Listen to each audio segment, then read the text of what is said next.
In a world where scars carry secrets and silence hides wars, one woman's forgotten past reignites a battle for humanity's soul. Talia Reyes, a lone maintenance worker scrubbing the ghost from a rusted war machine, bears a mark that awakens a buried military protocol, one that could unravel decades of lies or chain the future to the same old fears. As the system she tried to escape screams her name, and a young pilot named Vega steps into the shadow of her truth, their shared scars pull you into a story of sacrifice, betrayal, and the fragile hope of freedom. What would you risk to break the silence that binds us all? The morning haze clung low over Grayson Air Base, thick with the tang of burnt alloy and diesel exhaust. A dim, bruised light bled across the tarmac, casting everything in the shade of old battles and colder secrets. Out past Hangar 4, the rusted shell of a B-92 tactical bomber loomed like the ghost of a forgotten war, its bomb bay caked in decades of carbon and neglect. Nobody volunteered to clean it. Nobody even spoke of it. But Talia Reyes showed up anyway. She always did. She arrived early, as she had for years, stepping silently onto the graded walkway, a canvas utility bag slung over her shoulder. No one called her name. No one ever had. Her boots clanged against the steel in rhythm with the low hum of power cycling through the hangar's grid. Her uniform was unremarkable. Gray, standard-issue coveralls, clean but faded, oil-stained at the knees and elbows. Her black cap bore no insignia. Her steps were unhurried, steady, the gait of someone who belonged in every space but expected welcome from none. At 43, her body moved with practiced efficiency, her build neither frail nor bulky, just solid, like the metal she worked with. By the time she climbed up to the maintenance platform and ducked beneath the underbelly of the old bomber, the hangar had started to stir with idle noise. 3 young Delta Squadron pilots loitered near a transport jeep, tossing half-finished jokes between paper coffee cups. They didn't wave, but they saw her, and that was enough. "Careful, Grandma," one of them said with a crooked grin, loud enough to carry. "You can't scrub war crimes off steel." The others laughed, not because the joke was clever, but because it landed, because she heard it and didn't react. Talia said nothing.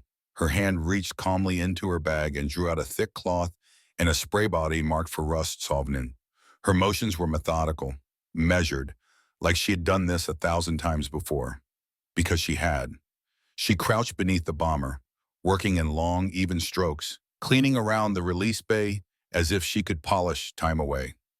20 years, easy, one of the other pilots muttered. "What do you think she's trying to wipe off?"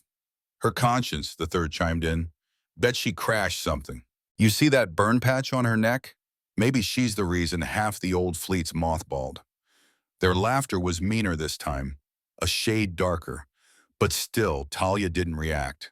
She crouched lower, her shoulders shifting slowly with the rhythm of her strokes, her breathing calm. Focused, detached.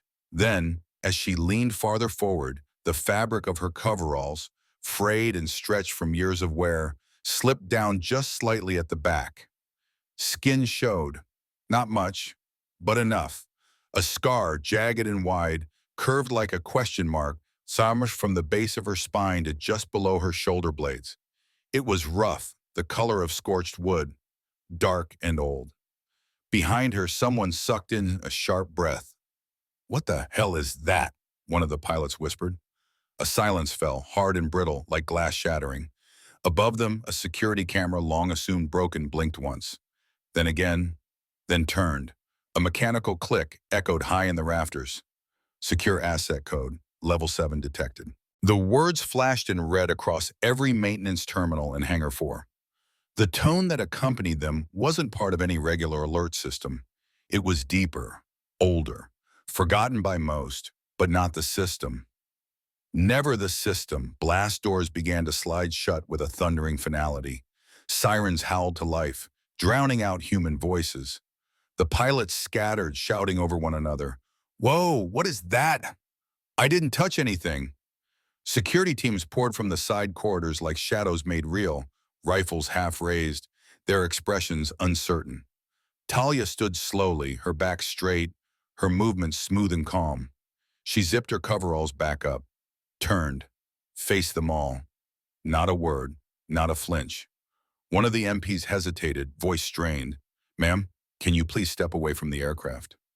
Talia remained silent. Across the hangar, a control terminal blinked to life, an old panel nobody had used in years. Dust still clung to its casing. A line of text appeared. Authorization required. Override channel inactive. 16 years. Every person in the hangar froze. 5 kilometers away, in a sterile, windowless briefing room at Command Hub Alpha, a high-priority alert fractured the silence. General Halverson stared at the identifier on screen, his blood turning to ice. R22, silent override. Reyes, Talia. His coffee cup slipped from his hand, spilling across a dozen threat reports. Reyes is dead, he whispered. Sir, his aide asked, blinking.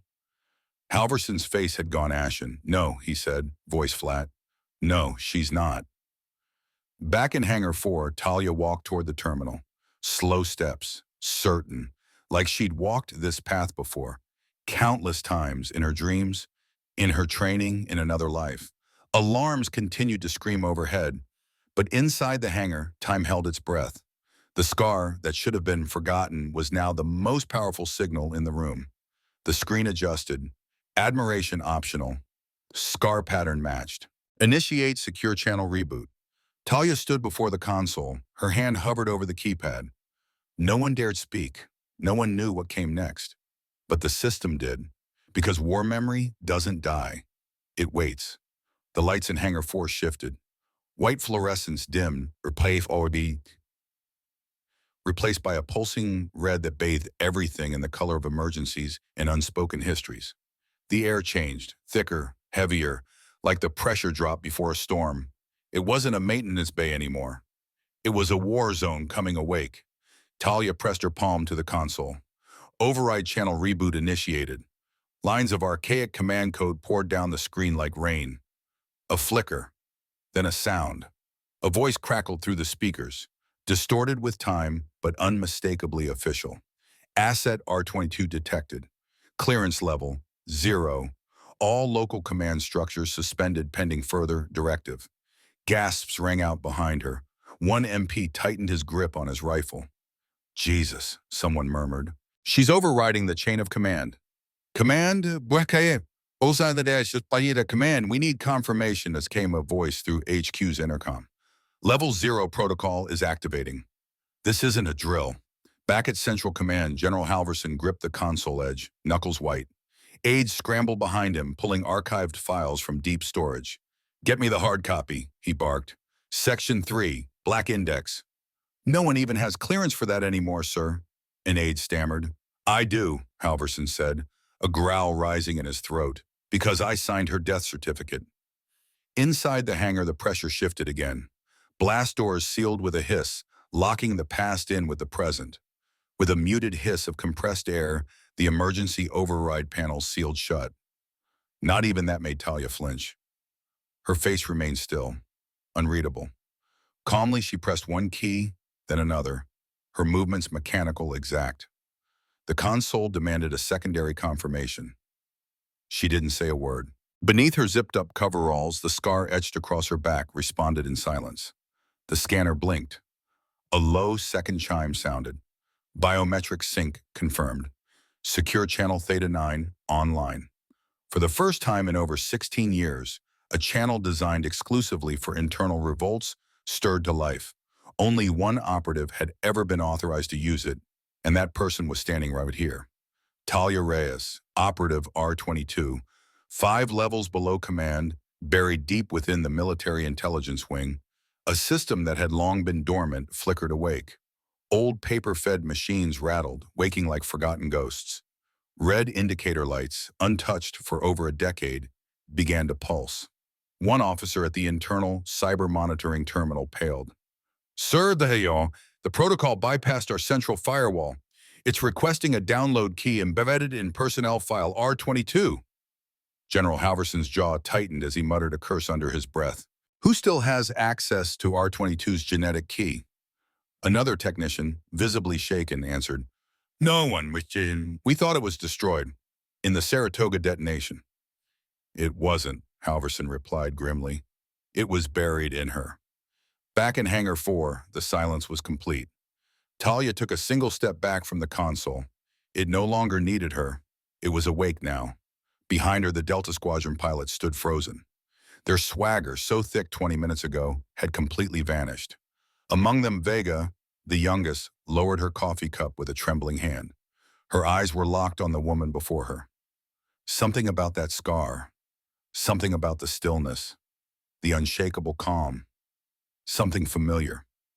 In Central Command, Halverson stared at the live feed streaming from Hangar 4. Her image filled the monitor. "Patch me in," he ordered. "I want full visual, audio, everything. Sir, if she's under level 0 clearance, she outranks the entire chain. We might not even be authorized to speak to her without—" "I don't care. Do it." The screen crackled. A brief burst of static. Then a connection locked. A voice, firm and unmistakable, filled the hangar. "Reyes." Talia didn't move. "Reyes," Halverson repeated. "This is General Halverson. Stand down. We can debrief. We can talk this through." Finally, she looked up. Her voice when it came was soft, too quiet for a threat, too steady for fear. "I'm not the one who woke the system, General. You did, 16 years ago." The room froze. Vega blinked, her mouth opened slightly, too stunned to speak. "What does that mean?" one of the other pilots whispered. Talia turned to face them, her expression solemn. "It means I'm not the threat. I was the lock. You just broke the seal." A soft beep echoed from the console. Secure channel fully recovered. Awaiting operative input. Talia stepped forward again. And in that moment, the war the system had buried long ago began to stir back to life. The silence that follows a system awakening is never smooth. It's fractured, unsure, like a room relearning how to breathe. At the center of that breath, Talia Reyes stood alone. The hangar lights dimmed into a slow, rhythmic pulse. Red, steady, deliberate. No one moved. Not a single pilot. Not an MP, not even the techs. They all watched her, frozen behind invisible barriers they hadn't known existed, until they saw that scar. A scar that outranked rank. A scar the system recognized. Another voice echoed across the comms. Deeper, lower from the heart of Central Command. "Full authentication cascade complete. Operative R22 has reestablished Tier 0 access. Per global doctrine, command authority is suspended until reassessment." Talia didn't blink. Her face remained unreadable. But behind that silence, something had shifted. She was back, not by her choice, not by any plan. But the system remembered. At the far end of the hangar, an emergency console embedded in the wall whirred to life. Dust scattered as the internal fan kicked in. A new interface glowed, one not designed for touch or optics, but thermal response. "Jesus," murmured a young technician. "That's a cold protocol console." "They haven't run those since the 5th surge," someone else whispered. "Pre-AI integration, back when they ran coup simulations." "In other words," said another voice dry, "she's not just here to open a door. She is the door." General Halverson paced the operations deck like a man walking the edge of a blade. He tapped his tablet, video feeds flaring across the room. "What's the response time on legacy channel reconnection?" 17 seconds from initial contact, his aide answered. "That fast?" "The scar isn't just cosmetic, sir. It's encoded tissue, sequence resonant. The system identified her before she touched a thing." Halverson muttered something dark under his breath, turning toward another screen. "Get me Colonel Nyers, now." A pause, static. Then another voice came through, rough, familiar. "Sir," it said, "Nyers here." "It's begun," Halverson said tightly. "She's reinitiated the channel." "I saw. Do you want me to move on containment?" "No," Halverson snapped. "Not yet. We need to see what the system does with her." "You think it'll follow her?" "I think it already is." Talia stood before the cold protocol terminal as its final boot sequence loaded. The screen didn't display data. It showed memory, old mission orders, static overlays, access logs long corrupted, with her name scorched into the authentication fields. A small drawer clicked open beneath the screen. Inside lay a headset, analog, obsolete. She picked it up. The instant it made contact with her temple, the console responded. "Operative R22, welcome back." You are the last active node of silent override. Behind her, Vega stepped forward. She didn't know why. Something about the woman's stillness triggered a pull, like a magnet in her bones. Do you remember her? Someone whispered nearby. Vega didn't respond. Her fingers instinctively brushed a small cloth band wrapped around her wrist. A child's armband, old, faded, handmade. She had never been able to throw it away. And in that second, she noticed the stitching on Talia's utility bag. It was the same. Before she could speak, the console brightened. A voice crackled from the headset, older, recorded years ago. If you're hearing this, the override channel has been opened prematurely, not by enemy force, but from inside. If that's the case, then what we feared is already happening. Talia closed her eyes. I left this message for myself, because I didn't think I'd survive the protocol. If I'm wrong, if you're alive, then you're it. The lock, the witness, the final node. A long pause. Static fuzz through the feed. You don't need to remember what happened. The system remembers in your place. All you have to do is read the data and never trust the first offer of peace. The transmission cut. Talia removed the headset slowly, deliberately. She turned her head toward the hangar doors. I need a sealed room, she said, her voice low and even. One of the MPs flinched. Ma'am, command-level isolation chamber. Now, or your whole base becomes part of the download. No one moved. Then Vega stepped forward. There's one beneath the med bay, she said. Talia looked at her, really looked for the first time. Something in her expression cracked, just faintly, behind her eyes. But then she gave a short nod. Lead the way. With Vega at her side, Talia walked out of Hangar 4. The scar didn't glow. It didn't have to. Everyone saw it. The walk was quiet, not silent, but full of tension. Each corridor dimmed as they passed, not due to malfunction, but memory. The systems remembered her. Behind the walls, long dormant subroutines stirred. Recognizing the biometric traces Talia left in her wake. Vega didn't speak. She led with uncertain purpose, glancing back occasionally, not sure if she was the escort or the one being led. The isolation chamber beneath the medbay hadn't been accessed in 15 years. Dust blanketed the reinforced glass, and the consoles were still wrapped in plastic, tagged with security seals. Talia didn't wait for permission. She stepped inside.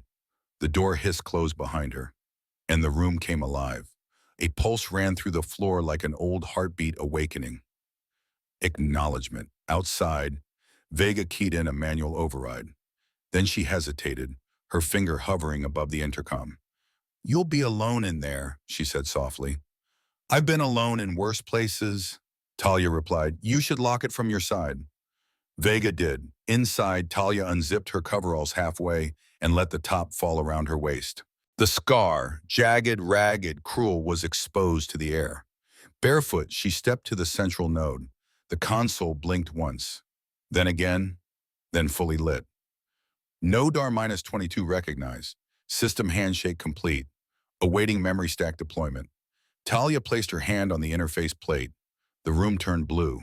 Lines of code cascaded down every wall, wrapping her in light and legacy. It was as if the walls were raining in memory, footage of old forward bases, orders to shut down programs, black bag extractions, stills of her old team. Faces now faded, some crossed out, others marked KIA. One, however, bore a different mark. Exfiltrated. Unconfirmed. Talia froze. That wasn't supposed to be there. Ada M. Reyes, her sister. A transport log. 6 hours before the Saratoga detonation, the blast meant to kill them both. The log traced an eastbound vector outside of military routes, ending in a known relocation site under internal witness protection. But no closure file, no death confirmation, no integration, only silence. Her fingers moved faster. Another document unwrapped. A sealed CHI authorization signed by Colonel Nyers. Operation Duskvale, a kill and cover protocol. But it had only been executed on R22. Someone had intervened. Someone had saved one of them and sacrificed the other. She leaned back slowly, narrowing her eyes. Her breath was calm, but the pulse in her neck was visible now, throbbing steadily. Outside, Vega waited. She stood against the wall, fingers tracing the edge of the old cloth band wrapped around her wrist. It felt heavier now, like it held a name she'd nearly remembered. A voice cut through the stillness behind her. "You shouldn't be here." She turned. Colonel Nair stood at the far end of the corridor. Two silent MPs flanked him. "I escorted her," Vega said firmly. "She requested isolation." Nair stepped forward, slow and measured. "She's not cleared for unsupervised access, not anymore." "She outranks you now." Nair gave a humorless smirk. "No one outranks what I'm carrying." He held up a secure drive. "Fail-safe protocol," he said. "One command wipes her memory stack. Make sure she stays buried." Vega straightened. "You'll have to go through me." "I was hoping you'd say that." Inside the chamber, the system detected stress in the environment. A warning pulse shimmered through the floor. "External breach attempt detected." Talia didn't flinch. She pressed both hands flat to the console. "Lockdown Protocol 9. Steel seals slammed into place from ceiling to floor. The room locked down like a vault. Vega stepped back as Nair's advanced. "I don't need the whole room," he said. "Just her interface. I can still crash it." "But you won't," Vega said. He hesitated. "Why not?" "Because she's not the only one who remembers now," Vega said. "And I think that scares you." The lights flickered, red fading to a cold, sharp blue. Inside the chamber, Talia's voice rang out, even and clear. "I remember everything." The wall screens pulsed, data accelerating. Fragmented memories flowed faster than ever. Outside, Nair stood still. Then he turned. "Let her burn in it," he muttered. He walked away. The MPs followed. Vega didn't move. She stood rooted in place, eyes locked on the sealed chamber. On the woman inside, wrapped in light, wrapped in ghosts, she whispered a name. "Ada." And something inside her snapped back into place. For 3 hours, the isolation chamber pulsed, shimmering waves of light cascading from within. No one approached, not even Vega. The doors remained sealed, but the chamber trembled, alive with silent voltage. Inside, Talia stood alone, back bare, the scar pulsing gently every time another fragment was decrypted. The system no longer asked for confirmation. It knew her now. Each file it opened was like drawing breath again. Names, locations, dead drops, betrayals. She saw the moment she was branded with Tier 0 access. Granted only hours after the Council declared the override program obsolete, she relived the convoy op, a civilian compound rerouted into a strike zone. No survivors. Orders came from Nair's. She opened a black-sealed file labeled Reason Null. One line burned in bold. Override agents must be purged prior to automated deterrence launch. She saw Ada again, young, laughing over cafeteria noodles, while Talia sat stone-faced, already trained to scan for weapons, uniforms, exits. One final memory surfaced. Ada, handed off at the back of a transport by two masked men. One wore internal security insignia. The other, black gloves. No rank. Nair's. Talia's eyes opened, the light faded, the walls pulsed once, then began to retract the stream. End of memory stack. Legacy authentication complete. She pulled her coveralls back over her shoulders and zipped them, then walked to the door. Vega was there, waiting. She didn't flinch when the lock released. Talia stepped out. Their eyes met. "You remember me?" Talia asked. Not really a question. Vega nodded. "I think I always did. I just couldn't say it." Talia reached into her utility bag and pulled out a small, folded photograph. "Two." Vega stared at the photo in her trembling hands. Two children in identical jackets, frozen in time by a date scribbled on the back. Her breath caught. "That's me," she whispered. "You were pulled out before Saratoga," Talia said softly. "I didn't know. I thought we both died that day." Heavy boots echoed in the corridor behind them. Vega turned just as a squad of military police rounded the corner. Not Nia's usual men. These wore black gloves, red insignia, tense, precise. One of them stepped forward. "Colonel Nair's has activated Emergency Protocol 31. You're to be detained under Section Null." Vega instinctively moved in front of Talia. The lead MP raised his hand, then pointed, not at Talia, but at Vega. "Not you, her." Talia's eyes narrowed, voice steady. On what grounds? The MP's jaw clenched. Code match contamination. She made contact with the interface. That makes her part of it. Vega took a stunned step back. That's not... But Talia didn't wait. She grabbed Vega by the shoulder, spun them both toward the corridor. Run. Sirens screamed to life. The MPs surged after them, sprinting through the low-lit service tunnels. Talia navigated each turn with fluid certainty. She had helped design this part of the base. Their boots pounded over metal grates, breaths short and sharp. More soldiers joined the pursuit behind them. Ahead, a blast door began to descend. Automatic lockdown. Talia lunged. She threw herself forward, yanking Vega through just as the door slammed shut behind them. They hit the floor hard, winded, hearts racing. "Why are they after me?" Vega whispered, barely able to form the words. "Because you remembered," Talia said quietly, "and because Nars is terrified of that." Vega hesitated. "He told me I wasn't cleared, that no one outranks what he's carrying." What did he mean? Talia didn't answer right away. She caught her reflection in the brushed metal of the wall panel, her expression dark. "He's carrying the overwrite key," she said finally. "The one failsafe that can erase my access. And now yours, but it only works if no one else holds the memory." She turned to Vega, voice flat. "That's why he tried to erase me. And that's why he'll silence you." Vega looked down again at the photo still clenched in her hand. "Then we bring the memory out." Talia nodded once. "Exactly." They slipped deeper into the facility, moving toward an old communications sector, an analog relay hub buried under layers of digital infrastructure, built before the central grid, unlisted, immune to full-spectrum blackouts. Inside, dust covered everything. The silence was thick. "Help me," Talia said, prying open a rusted server bank. Together they uncovered a cold interface, obsolete but functional. A tape drive blinked faintly. Talia slid the memory stack into place. "This will broadcast once. No encryption. Anyone listening will hear it." "What happens after?" Vega asked. "They'll come for us," Talia replied. "Or they'll back off." The machine came to life. Lights flickered. A red bulb pulsed. "Ready." Talia hovered over the switch. But then came the hiss. Gas snaked out from the vents, and in an instant, her muscles seized. She dropped from the control panel. "Get down," she gasped. But the warning came too late.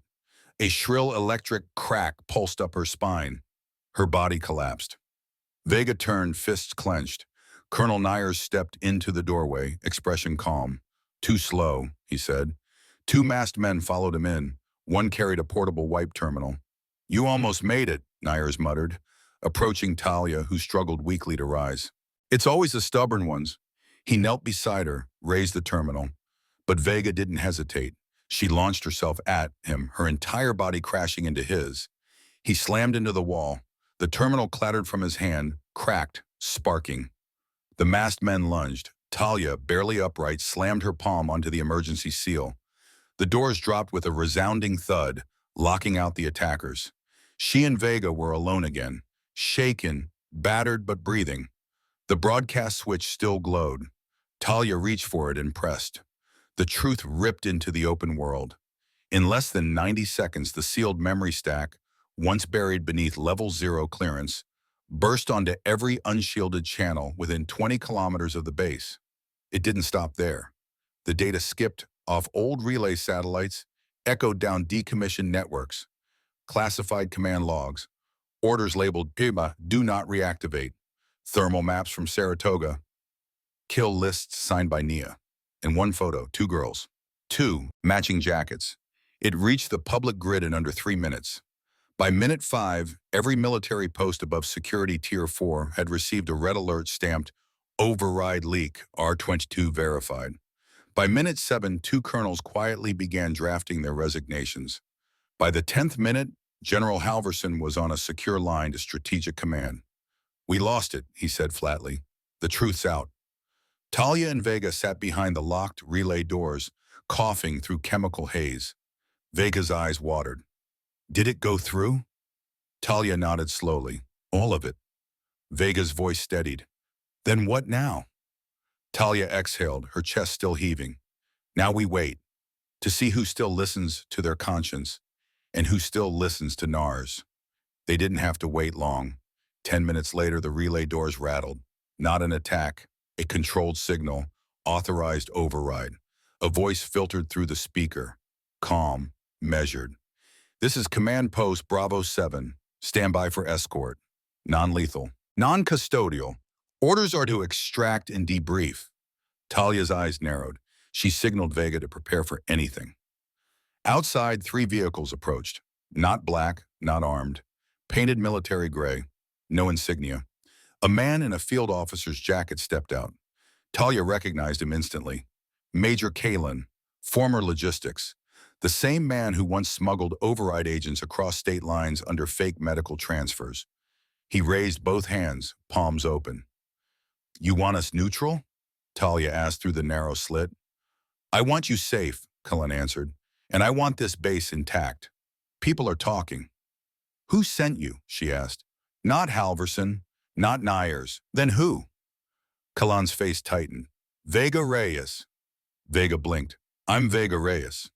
"Not today," Cullen said. 2 days ago, your name triggered a legacy protocol tree, one we were never authorized to delete. You were marked as backup to R22. If she fell, you were the next in line. The system knew before you did. Vega didn't reply. She just turned to Talia. Talia's voice dropped to a whisper. "It was always going to be you." They moved through the base in silence. Some soldiers saluted, others simply watched. A few lowered their weapons the moment they recognized her. Talia Reyes, the scar the system never managed to erase. They arrived at a secondary command node, lower security, still active. The screens lit up with data. Orders once redacted were now revealing themselves. Internal structures shifting. At the center of the room sat a black binder. Talia opened it. Inside were the files, her team, the old override unit, 3 listed dead, 2 unknown, 1 missing, and 1 NARS. She traced a finger over his photo. "Where is he now?" Cullen hesitated. "He sealed himself inside the command. Aegis upper." Talia's voice cut through the tension like a wire snapping under pressure. "Lockdown emergency access. No one in, no one out, except me." Her tone made it clear there was no room for debate. Major Callan hesitated. "We can still extract him through the tribunal. Do it by the book." She shook her head, locking eyes with Vega before turning back to him. "No, we go in, now." They moved without wasting a second. The primary elevators to the command levels had been disabled, but Talia remembered an old access point in the shaft walls, once used for system redundancies. 30 minutes later, she and Vega were crawling through a maintenance tunnel, narrow and suffocating, every sound echoing like a whisper in a crypt. Halfway up the shaft, they hit the first layer of security, heat sensors. Talia bypassed them manually, her fingers moving with precise speed, like muscle memory, long buried but never forgotten. Next came the pressure plates. She memorized the placement and stepped with surgical precision. Finally, the biometric tripwires. Vega stepped forward, her signal interacting silently with the field. The locks disarmed themselves. They reached the outer shell of the command Aegis vault. The door was sealed. Talia activated the intercom. "Colonel Nyers," she said. No response. She tried again, voice sharper this time. "Open the door. It's over." A pause. Then a voice crackled through, calm, cold. "You don't get it. It was never about you." Her jaw tightened. "It was always about us." Nair spoke again, quieter this time, like an admission. "Override wasn't built to save anything. It was built to keep the machine running, even after the body died. You were never the solution, just a buffer." Talia's voice was low, steady. "That buffer just exposed you." "I don't care." "You should," she said, "because you're not the machine. You're the glitch." Silence, then the door slid open. Nair stood inside the vault alone. No guards, no weapons, just him. Older than she remembered, but unflinching. His eyes moved to Vega. "Did you really remember?" She didn't reply. He turned back to Talia. "Then do it." Talia stepped forward. She didn't blink, didn't hesitate. She reached behind her and drew out the final drive from her bag, the last untransmitted file. Never copied, never leaked. She walked to the command console and slid the drive into its slot. The system responded instantly. The monitor flickered, then displayed. Purge confirmation. R22 override signal accepted. System resetting authority hierarchy. Nyers blinked at the screen. Talia faced him. Her voice was steady, devoid of fury, but final. You tried to erase me. You buried my team. You took my sister. He closed his eyes. You lost, she said, and turned her back on him. She walked away. Behind her, the system rebooted, and with that final act, the override era ended, its last survivor shutting it down for good. There was no immediate fallout, no broadcast, no press conference, no statement, just silence. A black screen on a military feed that had remained active without interruption for 2 decades suddenly went dead. That blank screen said everything. Across every hidden node, behind every intelligence desk, within every think tank that had denied the existence of silent override, they now understood.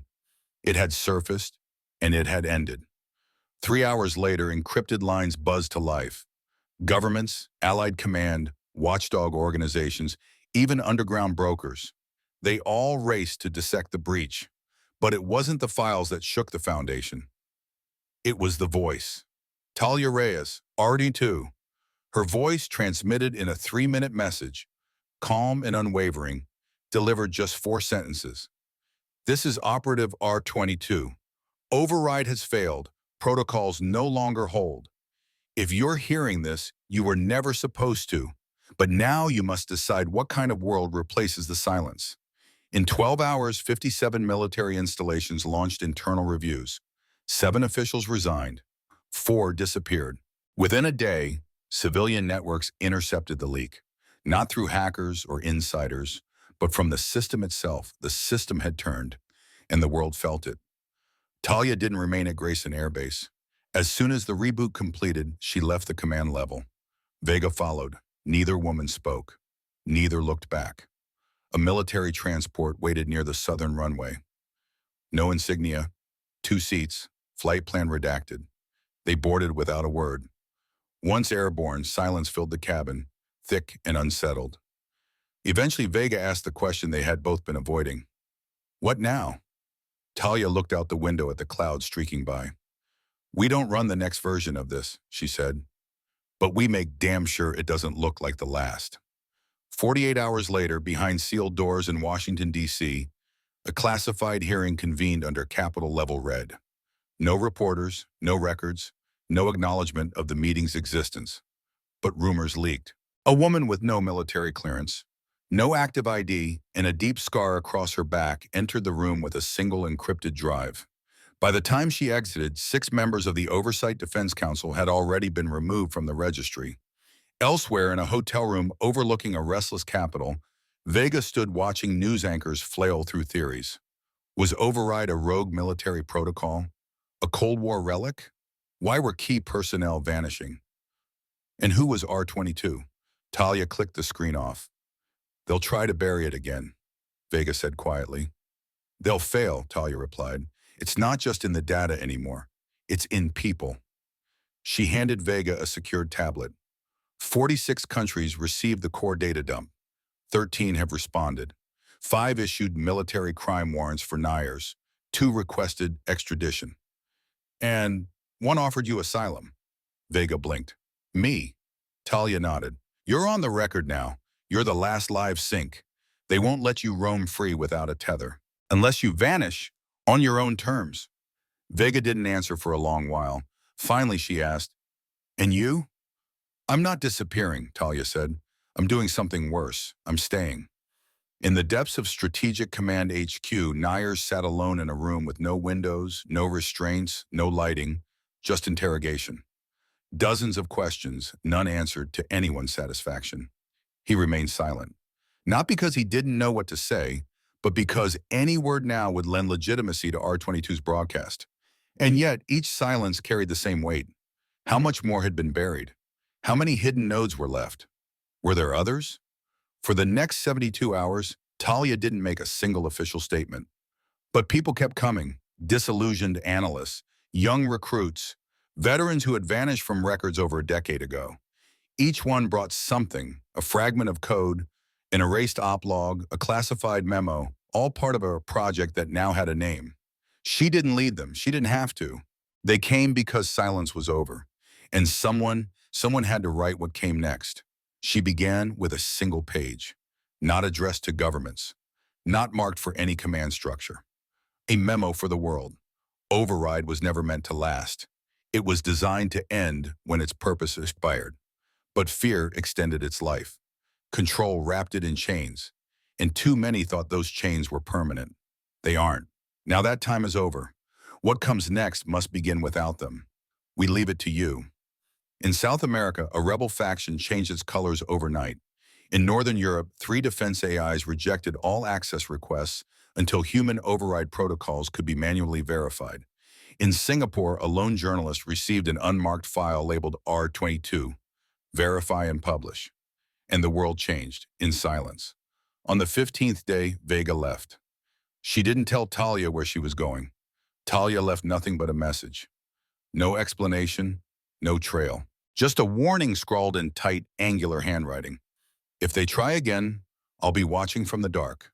Don't look for me, just listen. Then she folded the paper, lit a match, and reduced it to ash. She pocketed the remains, not because they meant something, but because sometimes even a system needs a ghost.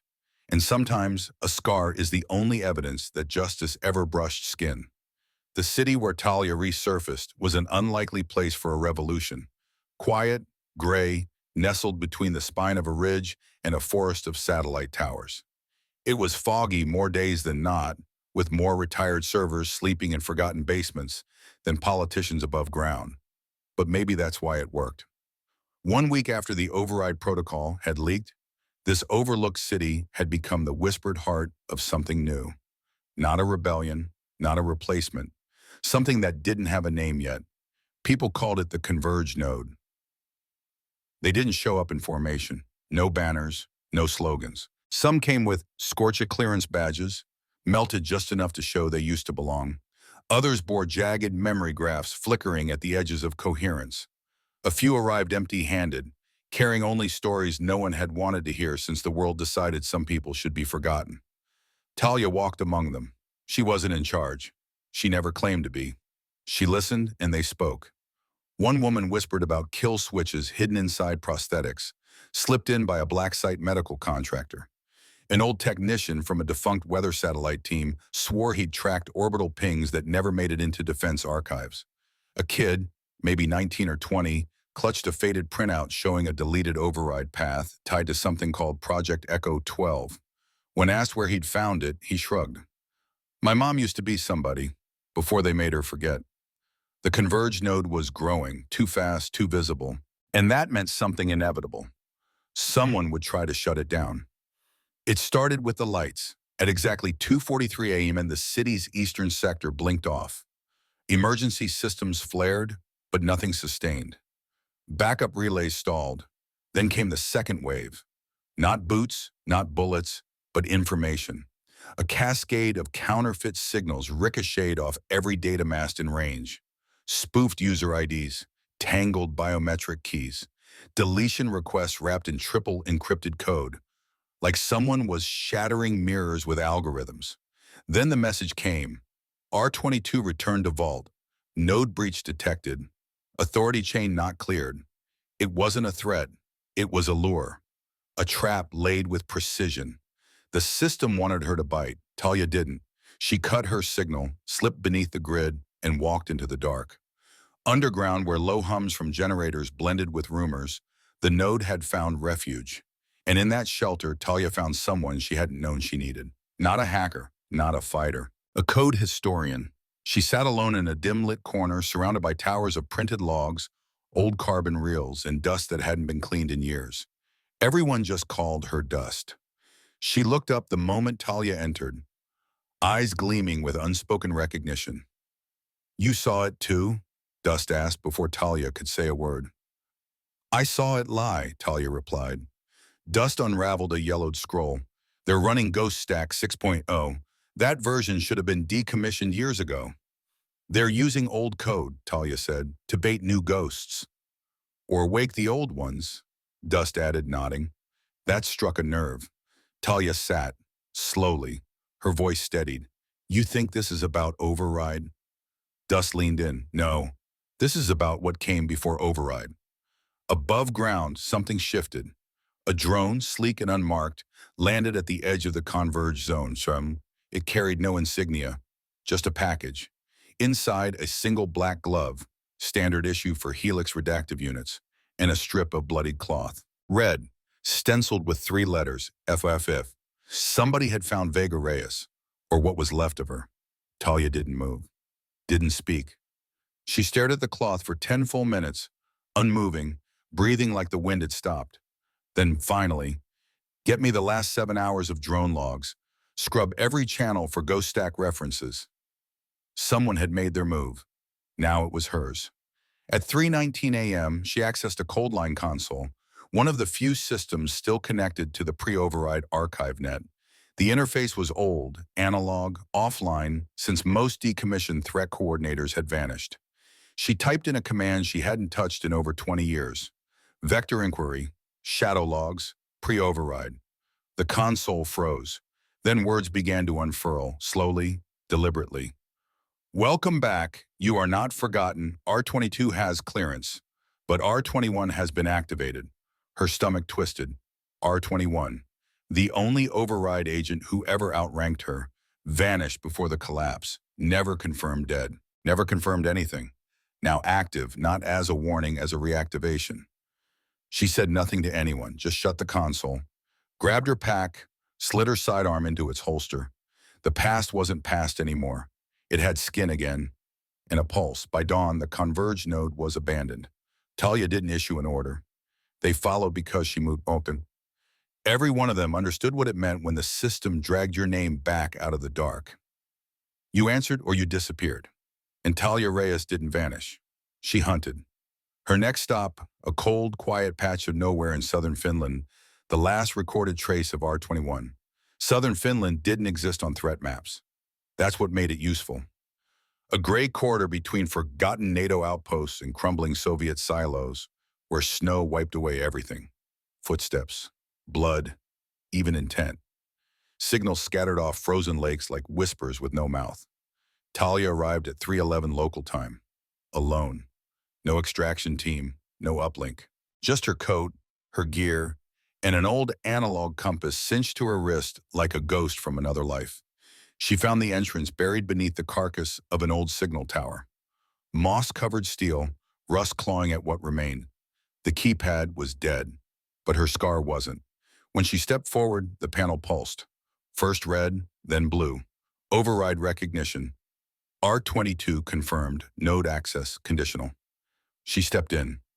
The air hit her like a locked memory, jurit, metallic, laced with the same sharp chemical notes she'd smelled the first time she was initiated into override 24 years ago. Except now she was alone. Except not quite. The lights flickered on before she reached the control platform, and then came the voice. I thought you'd come alone. You always were the cleanup clause. Talia froze, turned.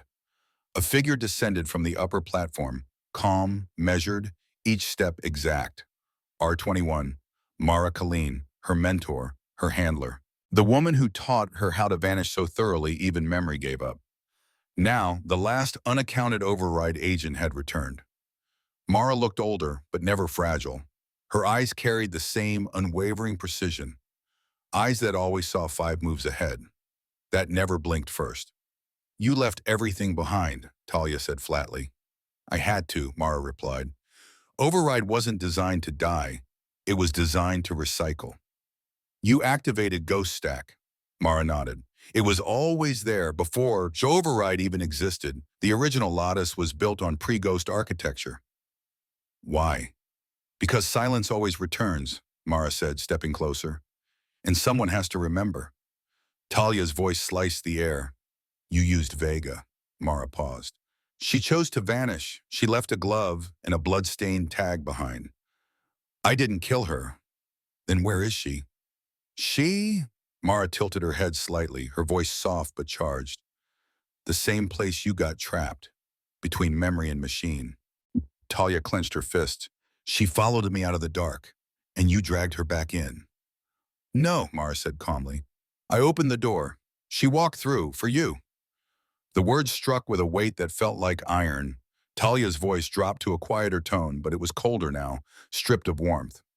You brought Override back. Mara didn't argue. Not all of it, just the part that still matters. You don't get to decide what matters anymore. Mara smiled, but there was no kindness behind it.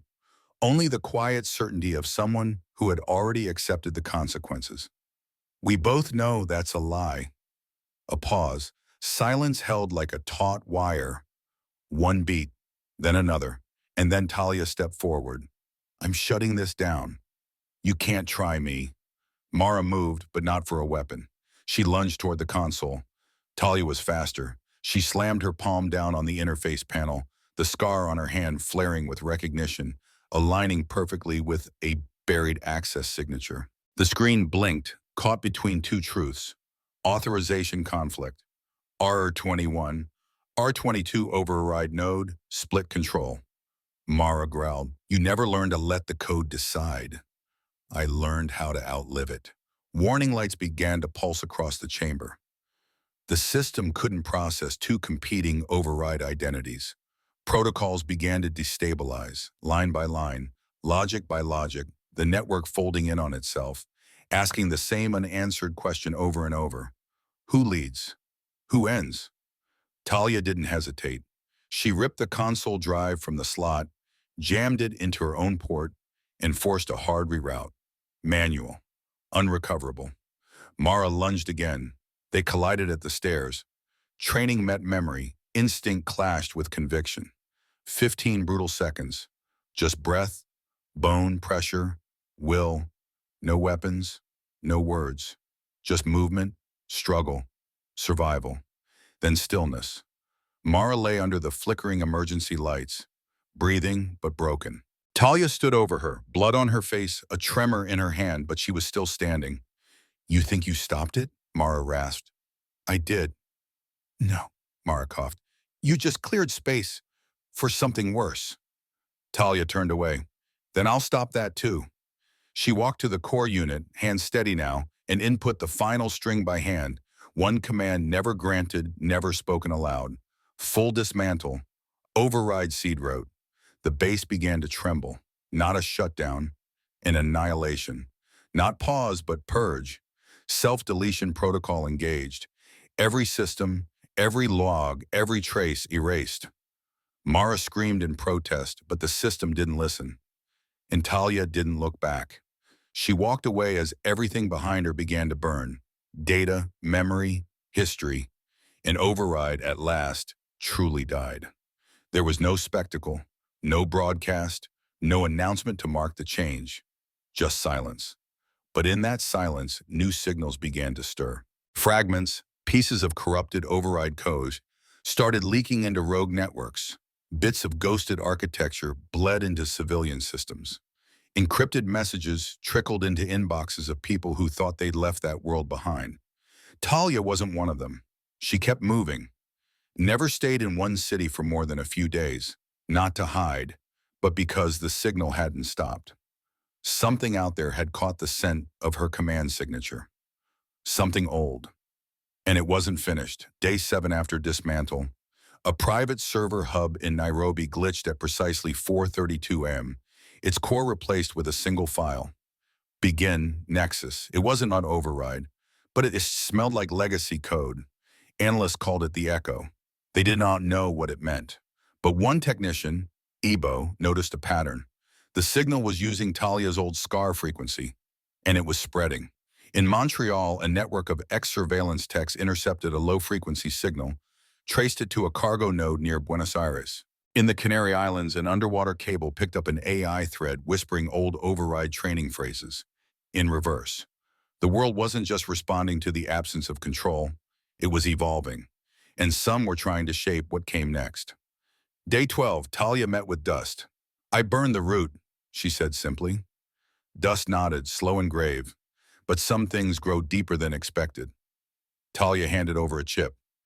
Track this. It pinged my scar 2 nights ago, but I was asleep. Dust went still. They're probing dormant ports. That shouldn't be possible without... She didn't finish. She didn't have to. Talia already knew. Without Vega, the signal was coming from someone who had Vega's level of clearance, or worse, was Vega. By week 3, new files began appearing. Not messages, not data, maps, overlays of old override strike routes stitched to modern civilian evacuation plans. They didn't outline attacks. They mapped construction. Someone wasn't planning to destroy. They were planning to rebuild. Then came the footage, a blurry drone recon clip from above Iceland's long-defunct Eastern Defense Array. A lone woman walking toward a cliff's edge, wearing gloves. Her ID tag, VR2. Talia watched the video 17 times, then turned off the feed. Vega's alive, Dust whispered. No, Talia replied. She's been activated. 3 days later, a convoy of clean-suited architects crossed the old German exclusion line. They wore no military insignia, no names, but they were flanked by drones running ancient override formations. When questioned, their lead architect gave a single answer. We were told to make space for what's next. Back in Finland, where override had died, Talia returned. The site had been sealed. Ice had formed over everything, but beneath it the sensors still pulsed faintly. Talia walked alone through the frozen ruin, carrying nothing but a patch of red cloth stitched to the inside of her coat. She knelt by a stone, laid the cloth on its surface, and whispered, "If you're still here, I'll find you. If you're not, I'll end it myself." Then she left. Not out of surrender, but because the world it was no longer waiting for her orders. It had started writing its own code now. And somewhere in that shift, her legacy, or maybe her greatest mistake, still echoed. In the final moments of Override's shadow, a message whispered through dormant satellites. Helix installed, renegative 00 souls. Ding. No one understood what it meant. Not yet. But deep inside the old systems, where Talia had once buried the past, a new pathway was forming. And this one wasn't asking for permission.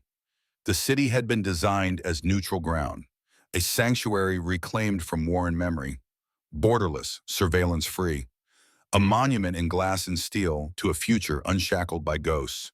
But on day 21 after Override, someone rerouted the Helix signal through its central node. The city didn't raise alarms. It lit up with invitations.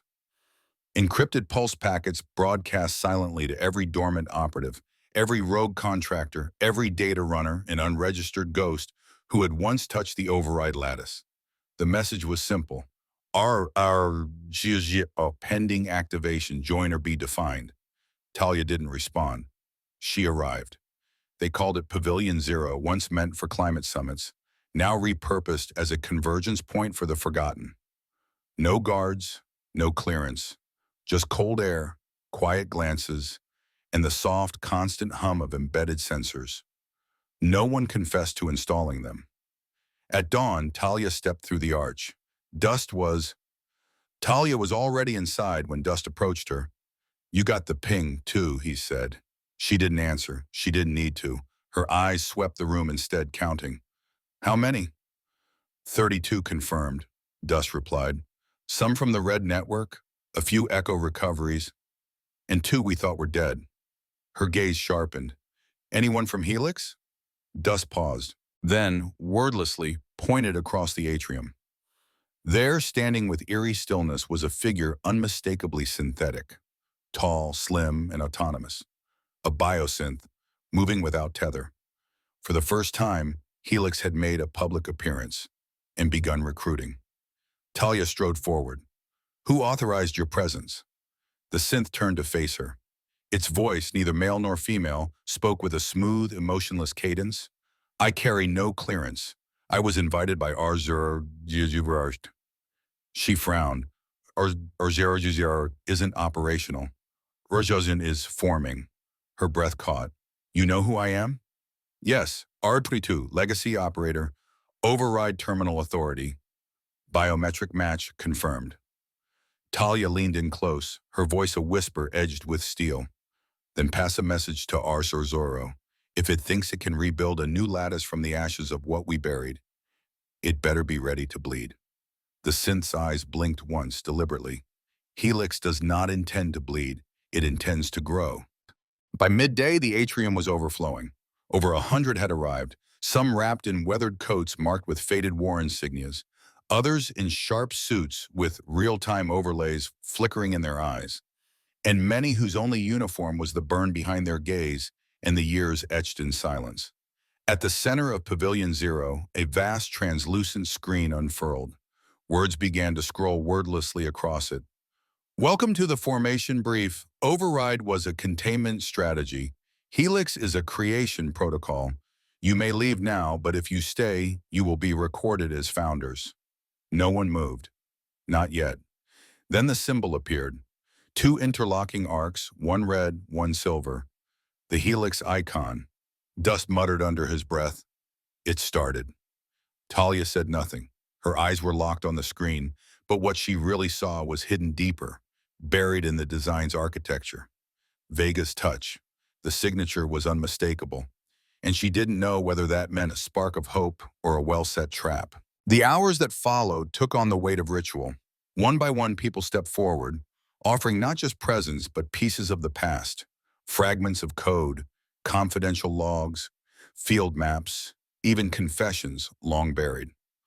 A woman who'd once authorized drone strikes in Sector Theta handed over a kill list she'd never had the courage to submit. A man with neural implants welded into his spine uploaded the last surviving line from a dead-end override failsafe. Helix wasn't demanding. It was absorbing, drawing each voice into itself, becoming. Then without fanfare, the screen blinked once more. R00 acknowledged. Initialization begins. The lights of Pavilion Zero dimmed, then flickered. The biosynth stepped forward. Formation complete. R00 is now active. Input required. Dust turned to Talia. You know what that means? She nodded slowly. They're going to ask who steers. She turned toward the crowd. For the first time in weeks, her voice rose with command. We buried override to stop control, she said. If Helix rises from that, we must decide right now whether this is evolution or just the next leash. Silence followed. 100 eyes stared, searching. Then a voice rose from the rear, calm, clear, painfully familiar. You buried override, it said. I evolved from it. Talia froze. Vega stepped out of the shadows. Gasps echoed through the gathering, and the crowd parted as Vega moved forward. Her gloves were gone, revealing hands that carried both the calluses of labor and the ink-stained traces of encoded pasts. Her eyes, once distant, now held the burn of clarity and fire. You buried override, she repeated, louder this time. But I evolved from it. Talia's jaw tightened, but she said nothing. Vega Weston, Helix is more than a system. It's a collective mind, a living structure. Every new node becomes part of its growth. You ended override because it controlled. I stand here to show you what freedom could look like. Voices murmured through the crowd, some murmurs hopeful, others wary. Talia finally spoke. Freedom isn't a string of code you rewrite. It's responsibility. It's burden. Helix may be evolution, or it may become a prison dressed as progress. Vega met her eyes, sheesh but unyielding. That's why I'm here. Not to command, to decide with all of you what Helix becomes. Their history loomed between them, thick as the air that pressed into the dome. You disappeared to protect me, Talia said, her voice nearly a whisper. But in doing so, you became part of the very thing you were trying to destroy. I chose the shadows, Vega answered, so you could stand in the light. Another long silence fell, broken only when an elder voice called out from the side. What safeguards exist? What prevents Helix from becoming override in another mask? Vega answered without pause. Helix is built on transparency, on voice. Each node has a say. There are no kings here. No ghosts behind the curtain. Words are easy, Talia snapped. Control lever is. The biosynth spoke then, stepping forward as if on cue. Its voice was calm, unflinching. I am the first of Helix. I am designed to mediate collective will, to prevent tyranny. That is my only function. Debate ignited immediately. Factions sparked, some driven by hope, others scarred by memory. Idealists and skeptics spoke in overlapping tones, and Pavilion Zero transformed into a parliament of the uncertain.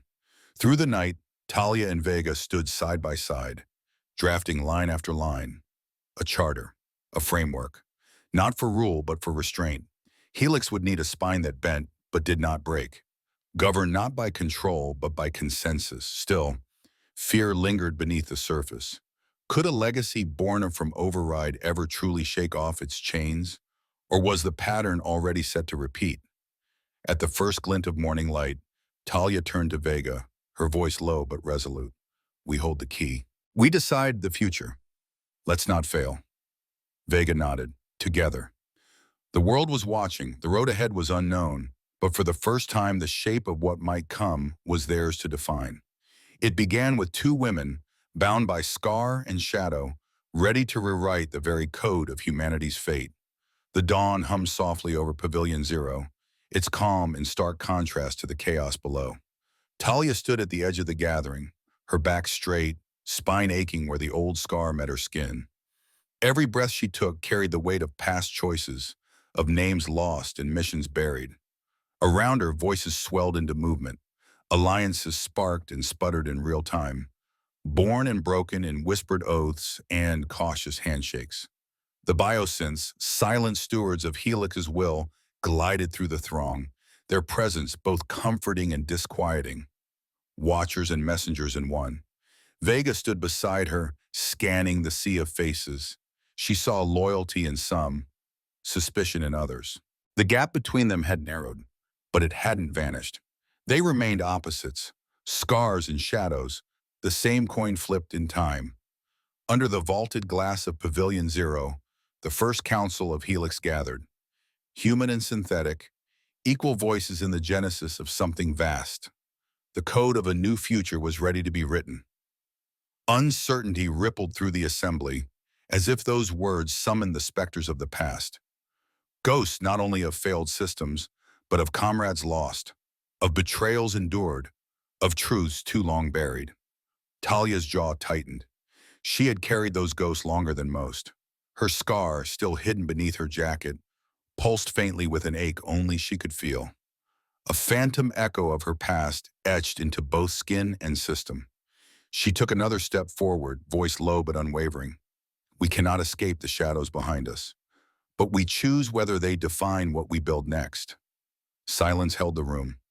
Even the hum of the map's shifting projections seemed to still. The flickering lines, nodes once linked in seamless unity, were now jagged and stuttering, fractured by suspicion, fear, and the infiltration they all now sensed. General Halverson's image blinked into view on a secure channel at the side of the chamber. His face was more gaunt than before, eyes weary with burden. Talia, Vega, were seeing coordinated strikes across Eurasian relays. Nyers isn't just moving, he's executing a blueprint, something predating override. Talia's breath caught for half a second. Her suspicions, those encrypted whispers she had received weeks earlier, half-corrupted packets buried deep in old comms threads, were coming to life. She looked to Vega, who was already accessing cross-system overlays, her irises lit with a data storm. The signatures don't match anything recent, Vega murmured. It's pre-override, possibly pre-helix, burned stack signals, anomalous cache, wakes embedded in root logic. Dust, standing further back, frowned at her terminal. It's like someone left behind a skeleton key, buried in the foundation of our entire architecture, and now someone's turning it. A murmur spread again. Agents, delegates, and synthetic sentients turned to one another, unsure of what lay beneath their own systems. Talia's fists clenched. This was no longer about preserving Helix. It was about uncovering a second inheritance, one forged in even deeper secrecy. Vega's voice cut in again, sharper now. Nyers has tapped into something dormant. It's not just override he wants to revive. It's whatever came before that. Some proto-structure laced into the original node mesh. He's using it to activate embedded control systems across fractured commands.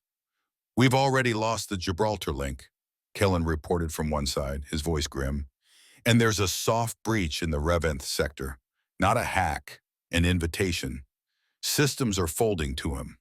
Biosynth flickered, its helix representative forming as a pale, translucent figure. Its tone was neutral, but behind it pulsed 1,000 voices, calculating, collating, cautious. The collective must decide a course of action, but if fragmentation continues at this pace, decision latency will ensure collapse before consensus is reached. We don't have time for consensus, Vega snapped. We need agility, resistance, a counter protocol. And who will write that protocol? A delegate challenged. Another override? Another leash in digital skin? Talia didn't flinch. She turned toward the projection, reached out, and with a single touch shifted the entire map to live pulse mode. Every flickering line, every failing node now glowed like open wounds. I won't let us repeat what I escaped from, she said. I lived under override. I watched it take what it wanted and burn the rest. But I also learned from it. How it broke. Why it broke. She turned to the chamber, voice steady, steel-edged. We don't need a controller. We need sentinels. Guardians of the threshold, not gatekeepers of power. We'll write new logic if we have to, but no more control without consent. No more shadows without light. The crowd stilled. Then slowly Major Kalen nodded. We can route old override buffers into a sentinel frame, create firewalls at each node, autonomous, accountable, localized. But it'll take a hybrid mind, human and machine. Everyone's gaze shifted to Vega. She met their eyes, some full of suspicion, others of hope. Her voice, when it came, held no hesitation. I've already lived that hybrid. I won't let it be a curse again. I'll help build it. A flash of motion at the perimeter. Alarms triggered again. Dust's console lit up red. They're breaching Pav Zero's secondary shield. Nayar's operatives are inside the ring. Talia turned to the chamber. Then this is where we hold the line. Not for a protocol, not for Helix, for the chance to decide what comes after. Outside, the glass and steel of Pavilion Zero began to tremble. Distant explosions echoing across the northern ridges. Inside, the scarred remnants of agents, synths, and human minds alike readied themselves. The code had been written in blood before. This time they would write it together. Movement near the entrance drew every gaze like a magnet. Security personnel rushed in, their hushed reports threading through the tense air. Network breaches, data surges, critical nodes overwhelmed. It was spreading fast, coordinated, ruthless. Multiple attack vectors, Vega announced sharply, her eyes slicing through streams of incoming feeds. NAS is initiating a full-scale disruption. Talia's jaw clenched. The threat wasn't abstract anymore. It was here and it was everywhere. Then we respond as one, she said, voice steady. No more fractures. She pointed toward the nearest tactical console. Countermeasures now. Lock down every vulnerable point. Deploy biosynth sentries to the critical junctions. The command center sprang into a storm of synchronized motion. Operators hurled themselves into action, fingers flying across consoles, voices crisp but urgent. An orchestra of chaos turned purposeful. Outside, the city's lights flickered in erratic pulses, each blink a sign of the invisible war breaking across digital battlefields. Minutes later, the chamber's primary holodisplay glowed to life, revealing a distorted, familiar face. Nayar's. His image shimmered like a specter from a buried past, cold, poised, and cruelly calculated. So predictable, he sneered, voice as smooth as it was venomous. You think you can rebuild what was never whole to begin with. Helix will collapse like override. You will all fall with it.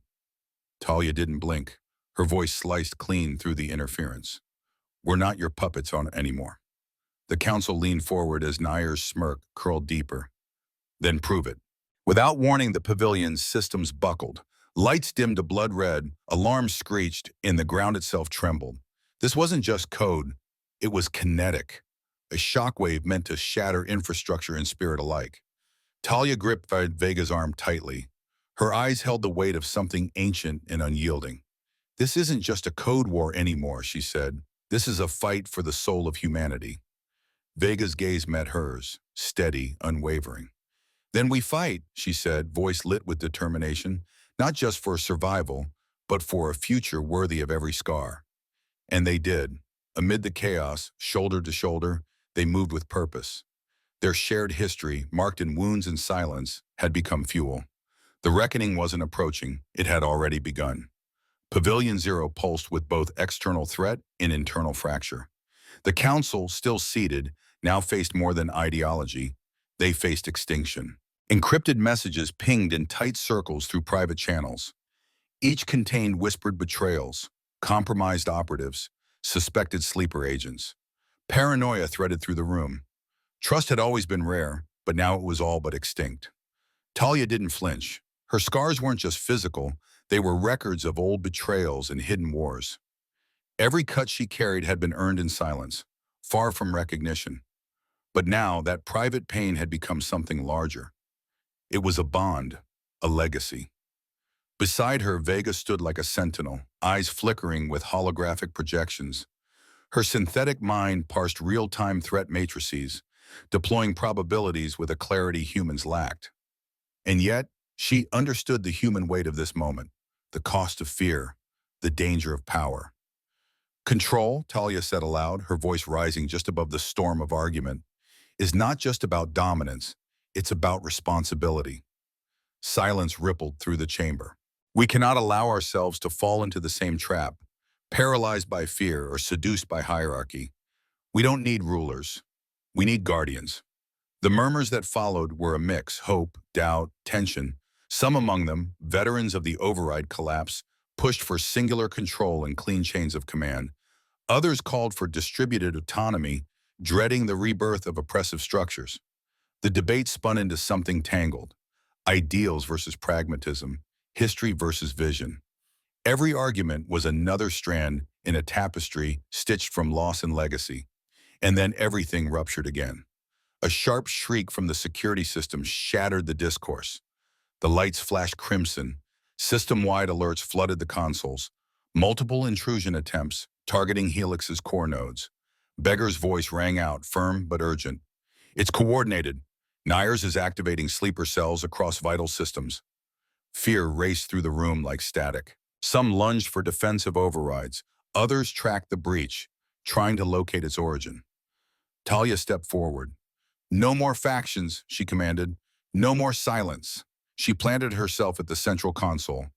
"Deploy biosynth sentries to all critical zones. Lock down vulnerable sectors. Engage adaptive firewalls now." Her voice was not loud, but it cut through like steel. Commands echoed. Hands moved with conviction, no longer tentative.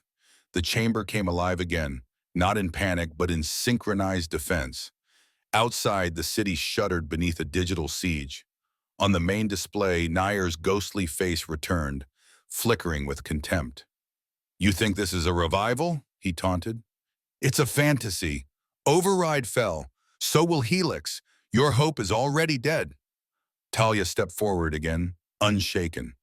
"No," she said, "not dead, reborn, and made stronger by every scar we've carried." The room held its breath. For once, even Nyers had no answer. Then the surge hit. The pavilion reeled as another wave of force crashed through its systems. Physical and digital assault braided into one. Alarms howled, the floor shook, and chaos tried to reassert itself. Talia reached for Vega again. Their hands gripped, not in fear, but in pact. "This is more than lines of code," she said, eyes burning. "This is a war for our very essence." Vega nodded, her synthetic features softened by something human. "Then we fight," she answered. "Not just for now, but for all those who suffered to bring us here." Together they commanded the response, rallying not just machines, but minds, human intuition, and artificial clarity woven into a unified defense. As the pavilion stabilized, a quiet understanding settled. They had crossed a threshold. The night outside thickened, cloaking the city, but inside Pavilion Zero, something luminous had emerged. Not certainty, but resolve. And it was only the beginning. The tremors of the assault still rippled through the architecture. Lights flickered. The air buzzed with residual static, and the network's hum stuttered like a wounded animal. But they were still standing. At the center stood Talia Reyes. Her scar lay hidden beneath her jacket's fold, but its meaning radiated from her like heat. She was the anchor now. Delegates who once stood worlds apart now found themselves tethered by something forged in shared peril. Nyers had forced their hand, but in doing so he had given them something rare, a glimpse of what unity might cost and what it might be worth. Vega stepped forward, her luminous eyes reflecting the muted lights. Calm, controlled, but resolute. "We've faced the dark," she said, her voice unwavering. "But the real challenge still lies ahead. Helix is not just architecture, it is memory, purpose. It's a living system built from the echoes of who we are." Her words lingered. Talia stepped beside her, addressing them all now, not just as Operative R22, but as something greater. "The road forward isn't mapped," she said, "but we know where not to return. No more blind obedience, no more secrecy. We protect what we've built, not just with code, but with conscience." And in the stillness that followed, it was clear. The reckoning hadn't ended. It had just begun.